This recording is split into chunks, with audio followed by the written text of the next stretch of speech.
We are a completely remote team. I started it that way 17 years ago. And I did that because as a consultant, you have to get on an airplane to go to work. I don't care where everybody lives. Raise your family where you want to raise them.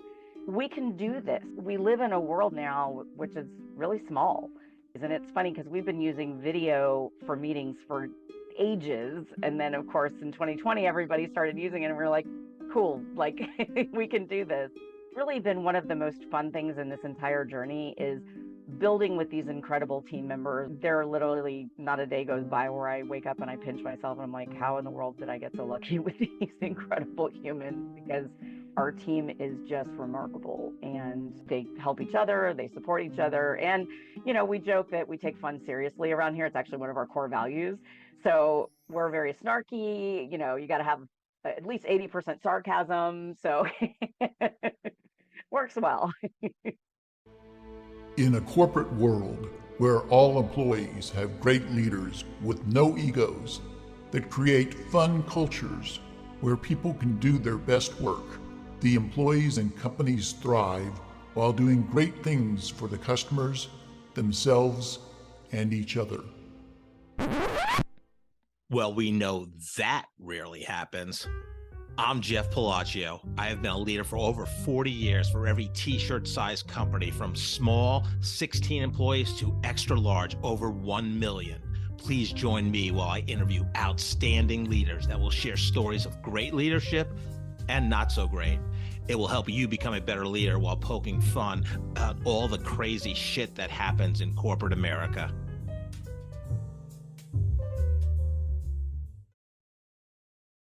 Today's episode of The Corporate Couch is sponsored by Fluent Consultants, your partner for scaling your growing business. They take a business-first approach to help growing companies eliminate operational bottlenecks, automate manual tasks, and scale without increasing headcount. Fluent isn't your typical technology firm. They deliver solutions that solve actual business problems and reduce manual tasks. From roadmaps to dashboards and AI, Fluent can help you find a better way. Today, Jeff is interviewing Dr. Cindy McGovern.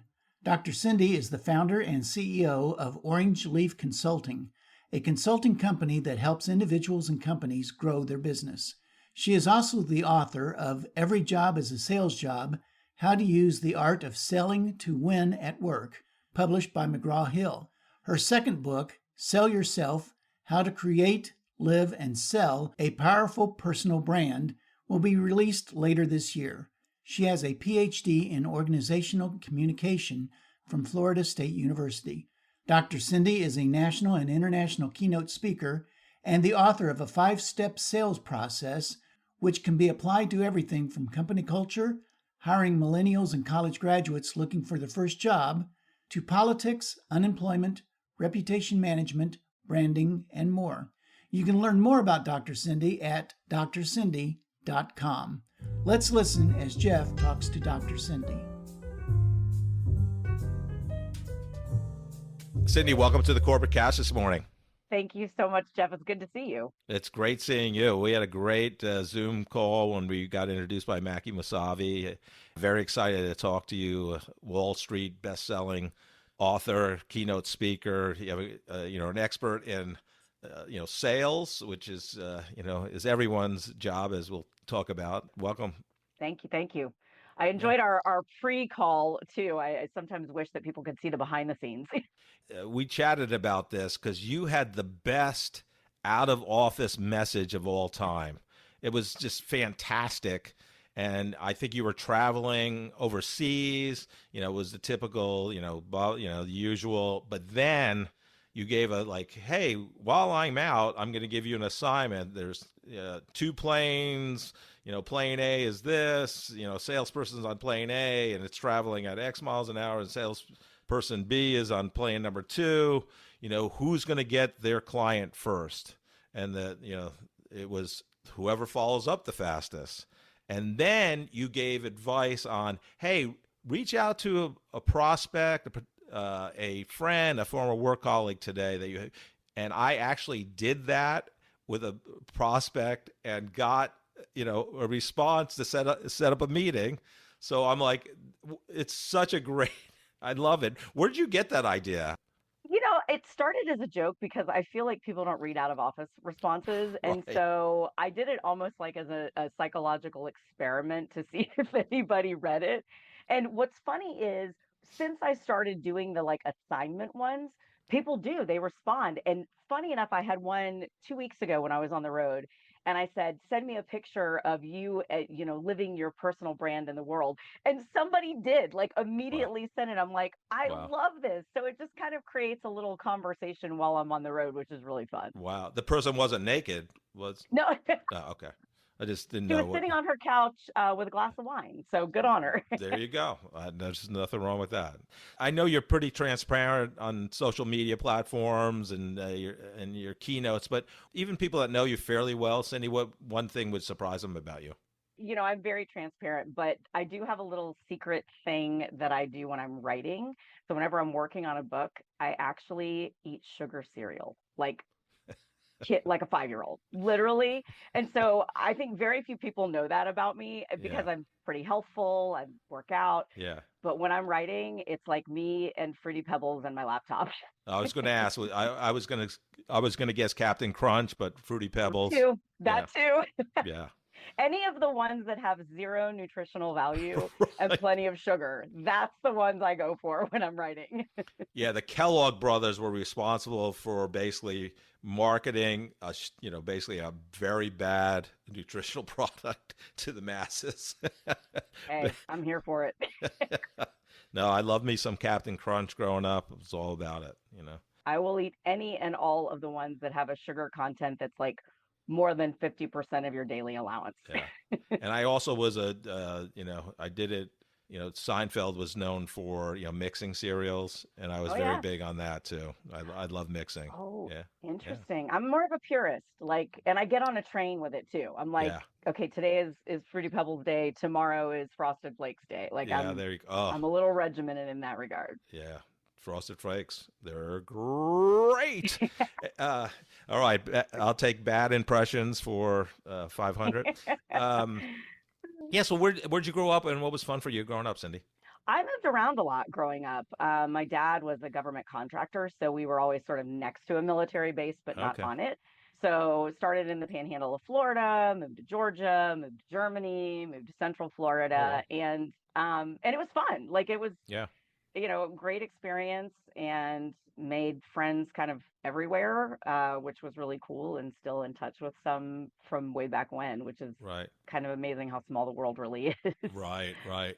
Now, did that help you kind of really, if you look back at it, you had to adapt to different, meeting people and all that. So was that helpful in terms of your evolution as a person and sales expert? Yeah, for sure. And I think part of it was because, I mean, I went to three seventh grades. So when you Wow. think about seventh grade, I mean, that's like the ugly duckling phase, right? Like Right. that's not the good time that you want to be meeting new people. And in three seventh grades, I was making friends and then losing friends right away, and then making friends and then losing friends. And so it was really kind of a master class in adaptability Right. and also in vulnerability too, of just being able to say, here's who I am, and I don't know how long I'll be here. We might be friends for 3 months, and we might be friends forever, kind of a Right. thing. Yeah. So I do think that had a lot to do with it. But I was actually pretty shy, also. Like I was very Yeah. outspoken in some ways, but I Yeah. was also shy in others. Yeah. So I kind of had like a close friend group, not like 50 million friends type of thing. Right. Yeah. So you're more outspoken and more yourself, probably with your closer friends. Is that? Yeah. I was very Totally. similar growing up Yeah. myself. Yeah. I was terrified of girls in junior high and high school too. So just go full disclosure.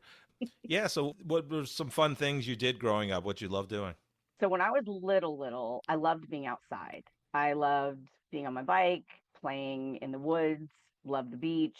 And then as I got older, I really kind of pivoted to sort of dance, and that was my outlet for everything. I was in everything. I was in gymnastics and swim team Oh and you wow. name it, I did it. But dance was really my thing. I was on dance team in school and that sort of thing, and Nice. I loved it. But I did all of it. I did ballet, tap, jazz, hip hop. I did all of the above, Yeah. and it was so much fun, and I'm still good friends. And in fact, we were just having a conversation, a girlfriend of mine and I. She was at my 13th birthday party. Oh I've wow. won't tell you how many decades ago that was, Right. but we were on dance team together, and Yeah. we were talking about how back then, every slumber party was rehearsing dances and making up dances, and I was like, we should do that as adults. I think it'd be Right. fun. Yeah. There you Start a go. new TikTok trend. There you dance bar. I love it. I love it. Middle-aged women dance party. Yeah. Any aspirations as a child? Like when I grow up, I want to be this. So you may or may not remember this, but when I was a kid, I wanted to be a solid gold dancer. Oh, Do you remember solid that gold. Sure. show? Yeah. It was really just the shiny gold lame outfits Yeah. more than Gold. anything. Right. Yeah. But I was bound and determined to be a solid gold dancer. I wanted to be a rockette, and then I realized I was too short. So Yeah. There you go. The Rockettes still going strong after all these years. Yeah. So what was post high school for you? What kind of how'd you get to your college, and what was your original major, and did you end up with that major when you graduated? yeah, so I right out of high school, had a summer and then went straight to college, and I did stick with the major. In fact, all three of my degrees are in communication, and I was Oh, I was pretty clear on what I wanted to do. I was pretty yeah. clear on where I wanted to go, at least from, helping people instance and really focusing on communications and psychology. And I loved it. I was at Florida State. I taught aerobics when I was there, when they called it aerobics. So Oh, wow. yeah, What leg what was your warmers. brand of headband? You had a headband. Yeah, like all of them. Yeah, it was. I hope all the pictures are gone. There you go. Yeah, I would have been in much more trouble if there was social media, in my formative college and post college years. But anyhow, so did you go right? I know you got your master's and then your doctorate. What was your kind of educational progression? When I got into my master's, I knew I wanted to get a doctorate because I really thought I wanted to teach. I was doing student teaching in my master's program. I actually taught like almost full load at the community college right after I got my master's degree. And I loved it. I've always loved teaching. I was a dance teacher when I was younger. So there's sort of that teacher's heart that I have. Mhm. And I really thought that's where I wanted to go. So that's why did the PhD.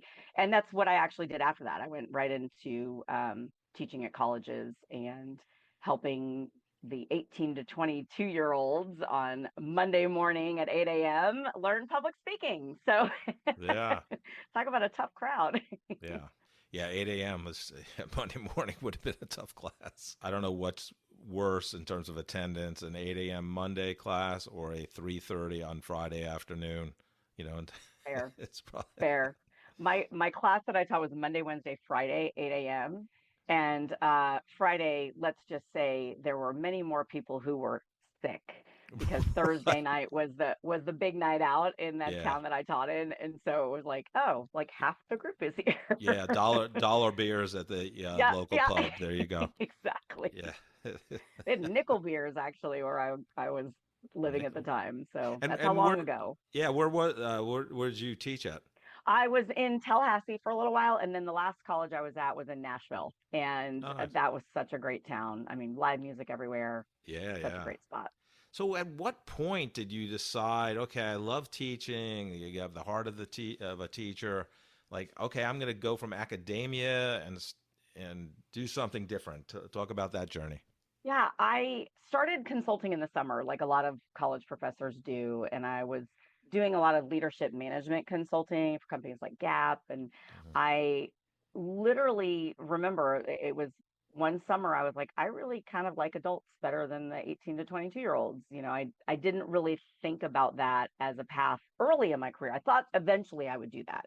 I didn't think I'd start doing that at 29 years old, and I decided that was the time. So I wanted to go full time into consulting. I literally looked everywhere to find a role that I thought would be fun, and ended up at a great consulting company and started jumping in at the age of 29.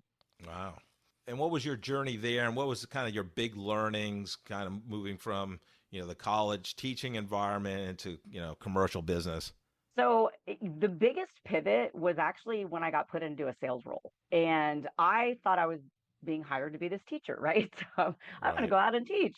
And about 6 months into my consulting gig, I was told I was going to get put into a sales role. And honest to goodness, Jeff, I thought I was going to get fired. I'm like, I don't sell. That's not who I am. Like, I'm not funny. I'm not quick on my feet. I need a syllabus. I want some slides behind me. Right. Like, need some organization here. When I got put in that role, and this is the true story, my boss said, if you learn to sell, it will change your life. And I, at 29, rolled my eyes. I'm like, yeah, sure, whatever, you're a sales guy. So, wah wah. Right. And he was totally right. And when I got into that role, I was a few months in and I thought, wait a minute, I can do this. It's sales is helping people. Right. And I had to reframe it for myself, but I had never seen that version of sales. I think we all see the icky version of sales. Right. It's like, the pushy, manipulative, Yeah. cheesy. And it's like we forget that we're selling in everything we do. So once I realized that, I was like, wait a second. Okay, I have 3 degrees in communication. Nobody taught me this. So that's what pivoted the whole career. That was the biggest learning moment. I left, Right. I started my own company, and then books ensued, and Yeah. that was a pivotal moment. So, what was your process like? Okay, again, you're a teacher. Basically, you go to a commercial company, consulting company, and then 6 months in, you're now in the sales role. So, actually, not only what was your process to learn, uh, the other question I have in that is, did they see something in you to move you into that role because they saw an innate talent probably to sell? I think they saw something in me I didn't see in myself, which I will be eternally grateful for in the mentors that I had in that organization. I had great mentors there. But, like most corporate America, there's not an official training program Right. for this. Like you're given a stack of business cards. What was great about the company that I was at, though, is everybody wanted to help each other. It was very much almost like a family. Like I'm still in touch with almost everybody that was Oh, on wow. my team there. And that was 20 years ago almost. Right. They were open to letting me listen. And that was the big thing is I sat in on a bunch of sales calls and sales meetings. I listened to my colleagues and I chose what fit me and what didn't. And I also, the researcher in me can't help it. I read a bunch of books and, there Right. weren't podcasts back then, but I read a bunch of books and I was reading white papers and Harvard Business Reviews and like all these things that I could sort of absorb things about the industries I was selling to as well Right. as the process. Funny story, I remember my very first sales call that I was going to have on my own. And I went to the director of sales and I was like, I need to script this out. It's like the old actress in me, I think, needed like a Right. script. He's like, you don't need a script. You just need to think it through.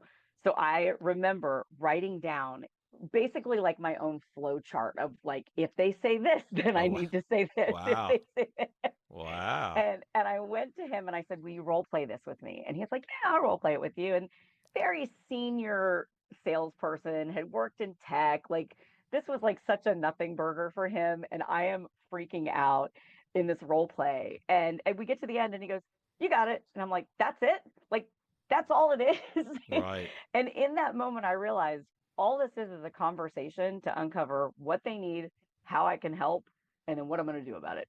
Right. And that was another pivotal moment, to be honest with you. I will say I've been in sales and I've worked with thousands of salespeople in the course of my career. I think you are the first one I've ever heard that asked to do a role play. Right? It's the teacher in me, I Yeah. want to learn. Yeah, no, I love it. I remember I had sold at national account levels for a major, not a major company. We had major clients like Sprint, now T-Mobile, and now I was head of national accounts there. And then I took a career pivot. I was with Capital One in their home loan division and selling over the phone. And this is, midway through my career. And here I am, an experienced professional in my 40s, and it was a 2-week training class, and then you had to do a role play uh, to pass or fail. And like I'm nervous. I'm like, Yeah, yeah. and it's crazy. I'm, like I've done so many other things, but I was Yeah. nervous doing the role play. I did pass, by the way, probably barely. The role play is always harder though. It's always easier in the real world. And I even tell people that in our Yeah, workshops. I'm like, guys, if you can do it in here, you can do it out there. Like it's always it's a hypothetical, it's awkward, Right, you're among right. colleagues, like Yeah. No so one's going to weird. die on the operating Right. table. Right. It's all, yeah, Exactly. yeah. I love that. You're at this great consulting place. You love the people you work with. You've had great mentors. What was the kind of the impetus to say, hey, I'm going to start my own company? I was ready to move out on my own and kind of build the sales process that I felt was missing. A lot of the sales processes out there, which are incredible, and we've all read the same books, Yeah. they didn't fit me. They weren't the way I wanted to sell. And so I've sort of created a sales process that I think is shorter. It's based in human psychology, human behavior research, but it's engaging. It's more approachable for those that are not that hard hitting. Let me, challenge where you're at. Let me ask you the hard hitting questions. Right. It's really building more of a relationship. Yeah. And I mean, I think that today they'd call it consultative sales, but Right. when I built it decades ago, it's still kind of new-ish. Right, right. So what was that like? So now you're going from a college environment where you worked to a commercial company that, you're a W-2. What was the big surprise, like starting your own company? Like, oh shit, I didn't know this was going to be like this. When I started it was in 2008. So bottom of everything, the bottom fell Oh out. yeah. And I knew that I could help the title industry. So title insurance, like when you buy a house, right? Yeah. And so I started the company. I said, these are going to be my clients. And I remember coming home to my husband and I said, I'm going to start a company to help independent title agents. And my husband looked at me and he goes, let me get this straight. You're going to quit your job to start a company to help companies that don't have any money to pay you. And I said, R- yep, that's it. And he goes, all right. Like it was just Right. like he already knew I'd made up my mind. It wasn't a question. It was Yeah, if more you did like, it in 2005 when the mortgage industry was crazy good and oh, 6 and right. 7, Yeah, 2007, probably a really good time to work with title companies. Oh 08, totally. probably not. Not so So, much. Yeah. yeah. So how did But that I'm go?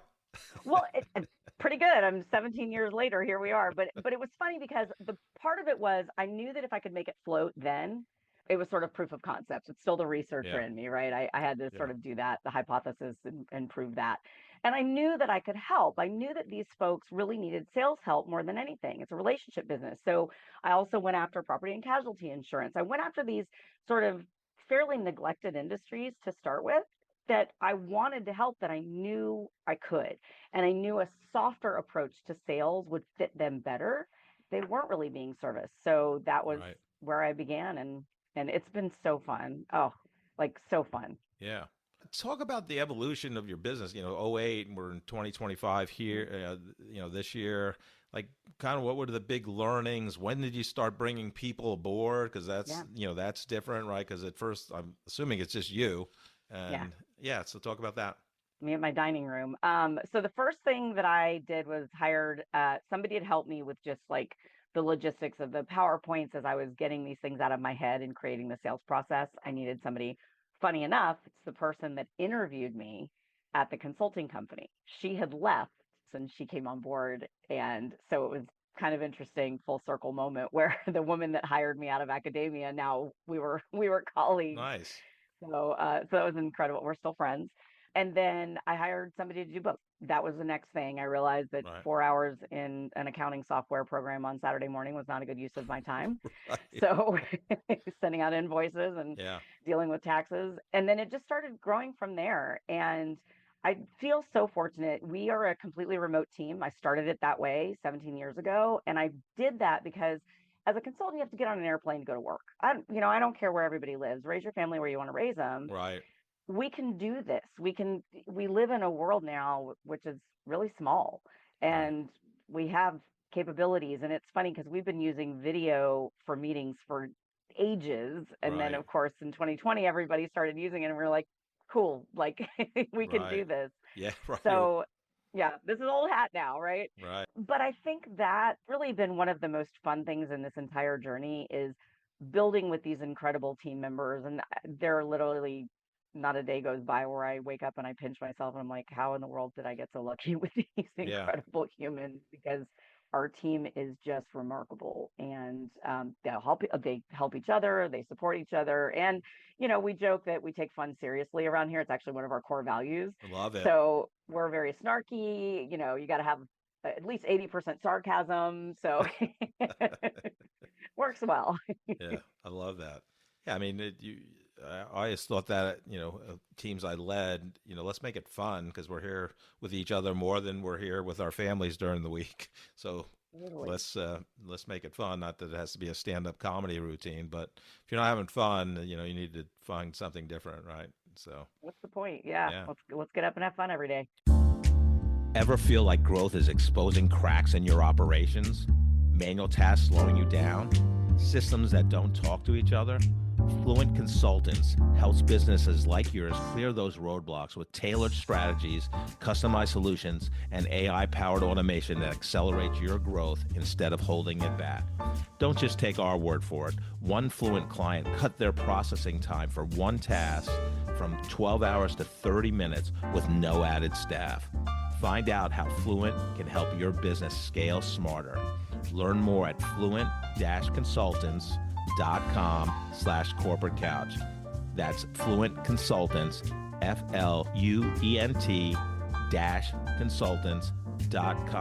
FLUENT-consultants.com/corporate couch, all one word.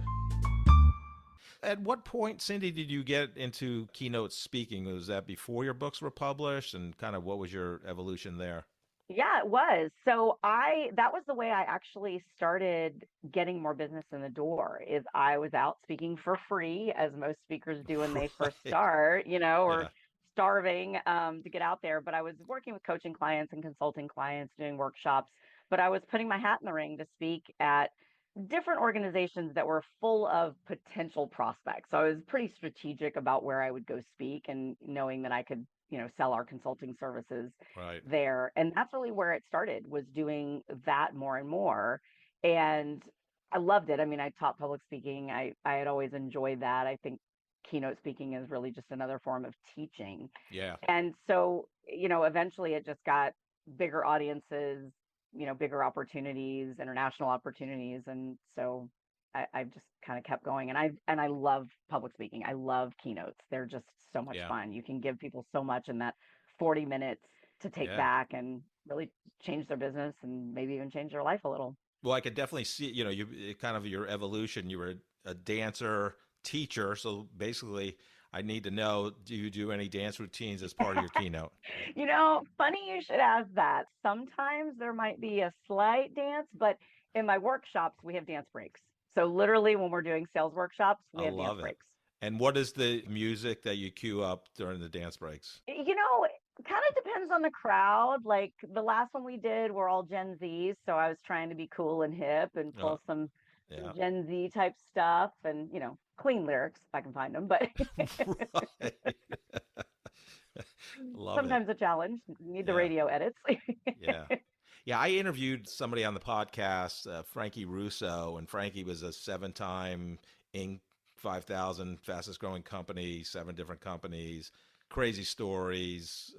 He had addiction problems in his 20s. He's making a ton of money in the mortgage industry in, 2005, 6, type thing. But he goes, he didn't have his book yet, but he got to be a keynote and he got paid like $15,000 for his first speaking gig. I'm like, Oh, yeah, dang. that people don't do that often for sure. That's not normal, yeah, in the speaking gig. Yeah. You usually start with breakouts and then you can move to the main stage eventually. And yeah, Right. it's usually an evolution. Right. No, I love that. So when did the book concept come into play? Because I think it was your first book, Every Job is a Sales Job, was published in 2019. Yeah. So the book was sort of always rattling in the back of my head. It was one of our first retreats we did as a company for Orange Leaf Consulting. The book started there. It literally started, and I still have the photo of the flip chart, literally still have the photo of when we were sort of outlining, like, if somebody had taught us sales as a life skill, what would we want to learn? So literally putting it out on this flip chart. And so as I did more and more speaking gigs, people kept asking, do you have a book? Do you have a book? And I'm like, no, I have a blog. And I'm thinking, why don't I have a book? Like there's not anything stopping me other than the fact that I don't know how to write one. So Right. figured out how to do that. And I had no idea how to get a publisher, an agent. You had to learn the whole thing, but I really realized that I needed to get this book out. And funny enough, okay, going back to the researcher in me, I thought for sure somebody had written this book. So that was the other thing that was holding me back. I'm like, surely this book exists. Right. And when I started doing research, I didn't find the book that I wrote. And I was like, okay, then I need to get this out there. I need to be able to Right. help people. Yeah. And what was your writing process? Like, obviously you did a lot of research, so you wrote a lot of papers through, with a master's and a doctorate, obviously, but Yeah. kind of what was the process for you? This is another thing that might surprise people how I write. I write by post-it note. Not kidding. So I'm actually working on my next book. And if you saw this wall over here in my office, it is covered in Right. post-it notes. Right. And that's what I do. The idea starts with literally just sort of a brainstorm in a notebook. My notebook is right behind me.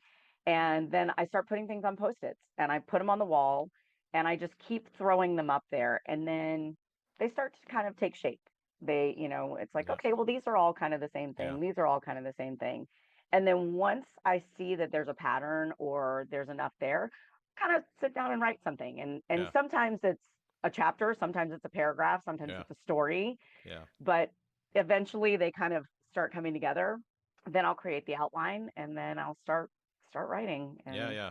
yeah, And is your it's kind of writing wacky. like certain time each day when you're in the flow, or what is that process?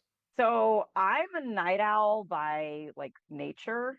And it's funny because, working in corporate America, you're not a night owl. You're Right. up at 5:30 and Right. doing calls with the East Coast at 6. And but I prefer to write at night. And I'm a bit of a binge writer, strangely Hmm. enough. So I need to have the headspace and the physical space and my cereal, of course, to, Right. Yep. to sit Fruity there Pebbles. and yeah, absolute whatever sugar I can get my hands on. And I do. I literally write for hours and hours usually. It's just binging at once. And then I'll put it away for a while, but I can't, I'm not one of those people that can write like 3 pages a day and put it away. Right. I kind of get it all out of my head and then I'm Yeah. exhausted and then I do it again a couple days later.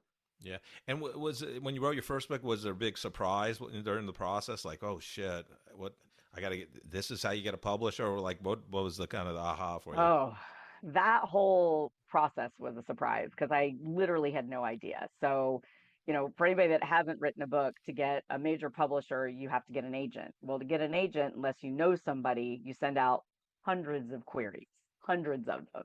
And I had 5 agents that were interested, checked their references, interviewed all of them, picked one, and then you write a book proposal and then that agent shops that to the publishers. And I wanted a top 10 publisher. I was really Hmm. focused on that. Yeah. We thankfully had 3 offers on the first book, Wow. and you negotiate and play them off each other like a good salesperson would.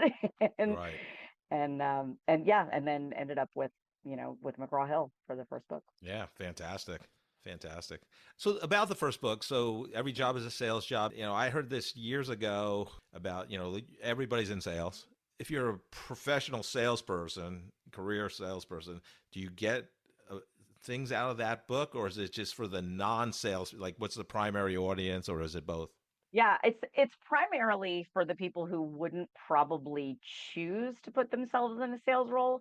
But Right. I will tell you, we have a lot of sales teams that use this as part of their ramp up and their kickoff because what Right. I teach in it is a 5-step sales process. So even if you're a good salesperson, you can always shorten your sales cycle. You can Right. always improve. So it's more about ways to really pivot the process you have, or if you don't have one, to be able to adopt one. Yeah. So can you summarize the 5 steps? Yeah, Like, what are they? absolutely. So I believe that nothing happens without a plan. I am that girl. I Right. love a plan, love a to-do list. So it's creating the plan of where you want to go. And then the next piece is looking for the right opportunities. And they're literally everywhere if you pay attention.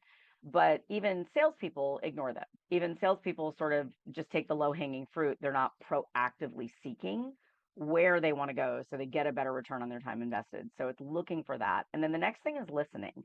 And it's really listening to establish trust. And this is where a lot of salespeople, even seasoned ones, skip. They think rapport is trust. It's not. Right. And so, really asking good questions. I always say ABC, not always be closing, but always be curious. Oh, I love that. And if you stick with that, you will be able to establish trust. You will make it about the other person. And then the fourth step is asking. Ask for what you want, take what you can get. Right. And then finally is the follow-up, which Yeah. is what you had mentioned about my out of office. Yeah. And that's another one where a lot of even seasoned salespeople fall down. They follow up once, or they're Yeah. not really working to stay top of mind. And even in just everyday networking, friends of mine will say, God, you always stay in touch. Isn't that kind of the point? Well, yeah, you Like, can't build a relationship if you don't stay in touch, right? yeah, Yeah. but it always surprises me when they say, "Oh my God, I can't believe I heard from you. Like today was my birthday. I can't believe you remembered." That's the whole point is, Yeah. collecting really cool people throughout our lives. Right. So that follow-up is key. Yeah. So what I find, because since have gone out on my own and stopped being in the W-2 world, I'd love your take on this because I find even friends of mine ghost me. Yeah, And it's like and it's not about me following up, hey, just following up, that's a bad email, right? Like, yeah, you want to try to add value, but you need to follow up at times, but I just find it so odd that people I'll say close to and they're yeah, friends, they're like, and I get it. Everybody's busy. You get 100 plus emails a day. I understand all that, but it's to say to somebody, hey, I am just buried. I will follow up with me in 2 weeks or 3 weeks, whatever. But yeah. I love your take on that. And thank you. The thing that people have to remember right now in our world is we're not competing just for business. We're competing for people's attention. Whether we're great at this or not, we all have the attention span of like a gnat. Like Right. it's just the world we live in right now is Yeah. like squirrel. Yeah. So, I really believe it's about not just following up, but following up with value, following up with intention. I was texting with a friend of mine. We're resurrecting our book club this summer that we haven't done for a few years because kids and such, Hmm. people's travel schedules. And, easily we could say, oh, we should resurrect it. And I said, no, I'm going to do a podcast. I'm going to then send out the bat signal to everybody and we're going to pick a date today. So it's not just following up and saying, hey guys, want to do this? It's, hey, does this work for everybody? Let's make this happen, put it on the calendar, Yeah. and trying to make it easy for you Yeah. to stay top of mind with people too. Yeah. Yeah. A friend of mine, Ray Rucker, he wrote a book, How to Get to First Base, and then parentheses in sales. He's a funny guy, but it's a great tactical sales book. So I've actually used some of his email templates that he has in there. And, you make it funny. Like, hey, pick A, B, or C. A, I'll set up a meeting immediately. Here's the link. B, Yeah. I will get back to you in 30 days. Or C, hey, I know I have an open invite to work with you, but maybe reach out to me in 6 months. And Yeah. it is amazing It works. the response Yeah. you get. Well, and it's so funny because from a psychological standpoint, people love choices. So the fact that he actually makes it super easy. It's like when you're dealing with kids, like, Yeah. do you want the apple or do you want the grapes? You don't Right. give them the choice of the chips, right? Right. So Eh, here are right. your three choices. You got to pick one. Right. Right. Cindy, what do you think kind of when you work with non-salespeople, if that's one of your groups or just based on your first book experience, like the average HR professional or accounting professional, what is their biggest fear in, learning sales or like, oh my God, I'm going to do sales, but talk about that.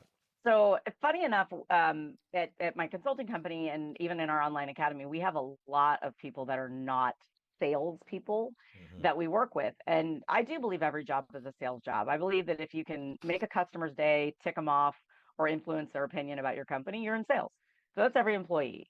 And so for those HR folks, when they come to us, that their biggest fear is becoming salesy. Right. And I get it. No, and here's the thing. If we're being totally honest, that is such a minute percentage of salespeople in the world. Right. But it's the common denominator we all know. And Yeah. I joke about it and I have a slide on it. I call him Tommy Two Thumbs. And he's like, hey, what's it gonna take to get in this car today? He's got gold chains, sunglasses inside. He's that guy. Yeah. But that's the fear is everybody is afraid to become the sales person. And what we forget is sales is not a dirty word. I mean, I literally want to change the way people look at the word sales. Like we might need a new word at the end of Yeah. this. Like it's not a bad thing and you're Yeah. selling every day. Yeah. I find that with the word networking too. So networking Yeah. to me is about building relationships. It's not, we exchange business cards and, hey, you give me business, I'll give you business. That to me is not networking. It's building relationships, and that comes over time. Nobody gets married after the first date, or Totally. maybe some people do, but anyhow. But I'd like your take on kind of, if you're in the older generations, that's where salespeople did have bad connotations. They think used car salesman, I'm going to bang your head across, on the car hood until you sign on the dotted line. The Glengarry Glen Ross, always be closing, all that good stuff. Do you think the generations in their 20s and 30s, they have the kind of same connotations about salespeople?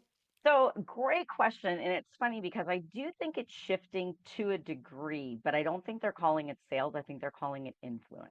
And it's because we have these influencers Right. online, right? On social Right. media. That's a salesperson Right. through and through. So because they are exposed to this at such a young age, I think that their connotation of sales itself is maybe a little bit different. But funny enough, I still have a lot of the X and millennials and Gen Zs that will all say, "Oh, like I'm not a salesperson. Like I'm not Right. that. Like I'm not asking you to be that. I would never ask you to be that. I don't want to be that. What Right. I want to do is help people." Yeah, I love that. Talk about your second book, Sell Yourself. Like you kind of go from the sales to the personal branding, which is kind of selling yourself, right? Yep. But talk about the second book and kind of the key takeaways from that. So that was started from a bonus chapter that I did for the first book because I wanted people to realize that they are selling themselves before they sell anything else. Right. Salespeople know that no sale happens without trust. And I have to trust you before I'm going to trust your product, your service, whatever it is that you're pitching me. And I was seeing a need for a rebrand. And when that book came out, it was right after the pandemic, and we had gone through the great resignation and the great all these things that had happened. People were quiet quitting and all this stuff, and I said the world needs a rebrand, and I want to be able to help people because it's different now. We're in hybrid work environments. There's some people are coming back to the office, some people aren't. We Right. were flex hours. The whole sort of world and ecosystem shifted, and I think people forgot that they're still selling themselves within that. Right. And this was a really good opportunity to rebrand and take advantage of Right. the momentum of change. Yeah. And I also think that people don't purposefully know that they have a personal brand. And that was me. I didn't realize Right. that. And so I wanted to be able to help people to recognize that this is probably one of your most powerful tools in your toolbox. Right. What do people struggle with the most in terms of kind of enhancing their personal brand, whether that be a LinkedIn thing or just, what do you see that? So funny enough, it kind of goes back to the sales process piece, which is they don't have a plan for it. Right. We're all multifaceted. Everybody's got multifacets, just like a diamond. And we're going to pull up different facets of our brand depending on who we're talking to. If I'm talking to you, we might be talking about business and podcasts and sales. If I'm talking to somebody who's a dog person, we might be talking about our dogs. That doesn't mean that you're multiple personalities, it's just multiple facets. But people struggle with sort of making all of them be harmonious and figuring out when to elevate those facets. And so I wanted people to realize you can have a plan around your personal brand, and it can serve you or it can work against you if you're Right. not careful to. So creating that plan of who you want to be, crafting that brand, being purposeful about it. Yeah. Yeah. No, I love that. Yeah, I think it's so important, and um, you know, your brand is your reputation, right? What do people say Totally. about you when you're not in the room, right? Absolutely. Yeah. Um, Absolutely. And we called it that. Back in the day it was your reputation. yeah. Personal brand kind of came into the vernacular about 7 or 8 years ago, Right. and it is recognizing that it is building your reputation. You're Yeah. writing your legacy Yeah. with your personal brand. Yeah. Gary Vee's big on, you got to Yeah. have personal brand love, and he's a colleague, not a colleague. He's a New York Jets fan, which I am too, unfortunately. But he's the most well-known Jets fan in the world, and wants to buy the New York Jets, which I hope he does because Woody Johnson's a shitty owner. But we're not here to talk sports radio. Cindy, what about the third book? What's it's coming out next year? I think you said. What's that book going to be about? So this book is about sort of the internal sales conversation that you have with yourself and how we tend to hold ourselves back and we don't give ourselves permission to sort of step into the spotlight in our own lives. And women struggle with this horrifically. Men do too, just maybe not as vocal about it. Hmm. But I want people to understand where that comes from, why you're having that imposter syndrome, where those sort of voices in your head are. And the analogy that I use is kind of getting those backup singers to sing in harmony because they all served you at some point in your life. You don't want to just kick them out, but you do have to sort of recognize which ones are going to help you take that step forward and which ones are truly holding you back. And imposter syndrome, again, buzzword for the last 6 or 7 years, but it really only shows up when you're growing. Right. And so I have a different take on imposter Oh, I love syndrome that. that I think it's a good thing Yeah. that, and I talk about her being your constant co-pilot. Yeah. So, you would have a constant co-pilot too. And I say, give her a name, strap her seatbelt on, and let's do this. Right, right. Yeah. Yeah, absolutely. I think it was about 3.5 years ago, you started the Orange Leaf Academy, some interactive sales courses. So talk about, what gave you that idea and what problem you're trying to solve with your clients. Yeah, thanks. So I wanted to be able to reach a larger audience. And, not every organization can afford a consultant or a coach. And again, it's the teacher in me. I can't help it. So I wanted to create an opportunity for people to get access to that kind of information from their living room. And so I started creating courses. We've got courses on my books as well. We've got, embracing your inner salesperson. And Right. we're about to launch another course on the Sell Yourself book too. Yeah. And my goal was just to give people tools to Yeah. actually make this come to life. And even with salespeople, we have the art of selling, and it's helping you shorten your sales cycle. And Yeah. and I want to be able to reach as many people as I can because I know what sales did for me. My boss was right; it did change my life. I didn't want to Right. admit it, but Right. Yeah. so I want to be able to help other people do the same. Do you sell it through companies or like, Anybody, orangeleafacademy.com, anybody can go to it and sign up for a course. And we have a lot of companies that also use it as part of their ramp up plan for their okay. new hires, Yeah. where they'll send their new hires through it. We've got some industry specific courses on there as well for Yeah. different Nice. folks. And yeah, it's been really fun. We're launching 3 new courses this year, and we'll probably do another 3 next year. And Yeah. so continue to help Yeah. folks. That's the plan. Yeah. So the company you started in 2008 is Orange Leaf Consulting. So what Orange Leaf, what is why Orange Leaf? So funny enough, when I was trying to name the company, I was trying to come up with a name that represented change, but that was change that people weren't afraid of. And, I didn't want to do catalyst or something, really strong in that way. I was like, there is an organic evolution here, and it's a good thing. And so I love fall. I thought, oh, we could do orange leaf. Like the leaves have to fall off in order for new growth, and you have to change in order to be able to grow. So that's how Orange Leaf came about. In terms of your consulting business, where are the clients and who are they that you can help the best? So funny, we look to help clients that are ready to grow.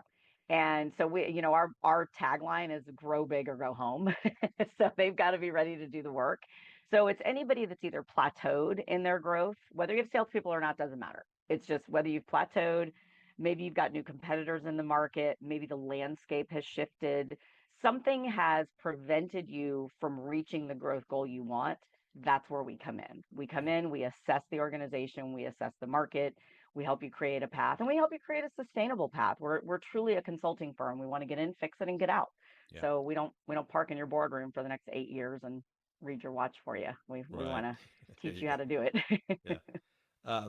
Cindy, I love helping two groups of people. So we're recording here in May 2025. People are graduating from college as we speak, in the cap and gown. What advice do you have for these college graduates that are going on their first, post-college job hunt and starting their career? This is one of my favorite questions because I think we don't do enough for grads. I think we, teach them the books and then we don't teach them how to do the first sales conversation, which is going to be a job interview. And that's just a sales conversation. So my advice to the new grads is number one, be clear about your personal brand. Who you were in college does not have to be who you are tomorrow. Watch your social media, have clean lines.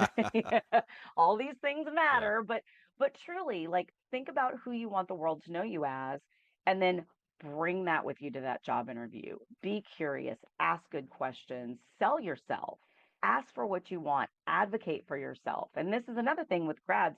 They think they're coming into this and it's like, oh, I have to take whatever they offer. Maybe, but maybe not. You Yeah. are coming in with a skill set too. You're going to bring value that those colleagues don't have right now simply because you've been in school and you're learning the new cutting edge techniques, technologies. So know your worth and bring that swagger to it as well in a respectful way. But the other thing is, I want grads to realize that everything they do is sales. Right. Everything. You're selling yourself, you're selling Right. your ideas. So knowing how to do that is really key. And funny, I actually have a bonus chapter that I wrote for the Sell Yourself book specifically for grads. Oh, nice. Yeah.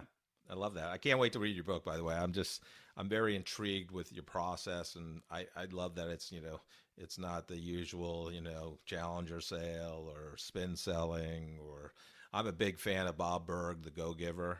Yes. Yes. And he Great. has the Go Giver salesperson or Hmm. whatever. But yeah. The second group is once you start your job out of college, you're usually not in charge of a group of people, but the people that want to take that path and become a manager and now are responsible for the first time ever for a group of people in an org chart. What advice do you have for them? I literally just wrote an article on this for a magazine. Trust comes down to trust. If you want people to follow you, they have to trust you. They have to know that you have their best interest at heart, that it's not you self-serving, it's you helping to bring them along. And I think a lot of new leaders think it's about, I have to have all the answers, I have to do this or that. I disagree. Be vulnerable. Show that you're still learning. Show that you're human and make mistakes, and find ways to collaborate. Make sure your people are listened to. They want to be seen, they want to be heard, and that's the way you build trust. And that, I think, is probably one of the most powerful tools in your leadership toolbox. Yeah, no, great advice. Great advice. Cindy, I want to thank you for coming on the Corporate Couch. Yeah. I love your energy. I wish we lived in the same location because I would love to meet you Right. personally, face to face. One day, you never know. One day sounds good. I'm going to California, or you come to Kansas City. But thank you so much for being on the Corporate Couch. You've been a great guest. Thank you so much for having me. This was great fun. I really appreciate it. And I look forward to meeting you in person. We'll just put that out there. Yeah, absolutely. What a powerhouse Cindy is, huh, Joe? Oh, man. She was amazing. Oh, God. I could have talked to her all day. I mean, she's just so fun. I just love, the beauty of the career journeys is they're all over the place. She wanted to be a teacher, got her doctorate in organizational leadership.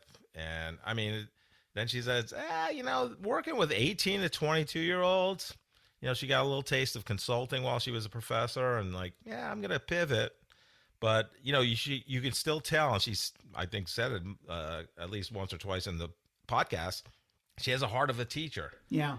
And I told you about, we talked about that out of office message when I first reached out to her after we got introduced. It was great. And we talked about that. But I actually thanked her today because she sent me a beautiful email thanking me for being on the podcast. And we're trading introductions. And I get an out of office, and I won't go through the whole thing. She gives a homework assignment at the end. So it talks about she's knee deep in writing this weekend. She's on her third book. But at the end, it says, and here's your weekend homework, because I'm a teacher at heart. Take 1 hour this weekend to write something just for you, a journal entry, a future goal list, a love letter to your next big dream, whatever floats your creative boat. Trust me, it'll do your soul some good.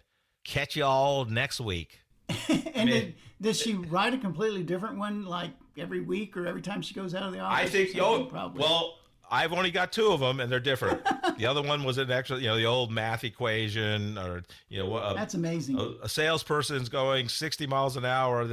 Anyhow, that was the one I got, and we talked about in the episode. But what I love too is, you're always trying to not compare, but when you have similarities in a career journey, and I've had many of those with guests, but really when she pivoted to sales, so she's a teacher, and then I forget her first role at that consulting company, but 6 months in, the person, her boss, saw something in her where she could sell, and said, learning to sell will change your life. And really, that happened to me because you and I, when we first worked together, we were in Sprint residential marketing. Okay. And I liked B2C marketing, but then, you and I both went to Sprint business marketing, now T-Mobile, obviously. And then I had an opportunity to go into sales on the business partner side. And I took it because I really loved the B2B marketing. And I felt you needed to sell to understand what your clients, your internal customers and who you're supporting, what they're going through. Because if you have no experience in it, and I knew it was a skill, and we all, her book is, every job is a sales job. And I've always believed that everybody has sold. You have sold me on getting different software, data analytics software, every job is a sales job. And I loved her approach. And this is one of the few times I didn't have enough preparation time to get to her book. I usually, download it on Kindle or order it. But I'm so excited to read her book because I have a feeling it's very much like the Bob Burg, go-giver selling, in terms of it's adding value to the person. You can't control the sale. You can't make people buy. All you can control is adding value to that person, whatever that is. And most of the time it's not selling your product or service, because customers don't care, or prospects don't care about your product or service. They care about how you're going to help them achieve their goals or solve their issues, right? Her first book, had no idea how to write one. I mean, obviously doctorate, did a lot of research to get her doctorate, but she wanted a top 10 publisher, got an agent, and McGraw-Hill published her first book. I was shocked by that. I was like, damn. She set her standards so high. Right. And then got it. Got right. McGraw-Hill to publish her first book. I published a couple of books, but I never got to even in the door with McGraw-Hill. So right.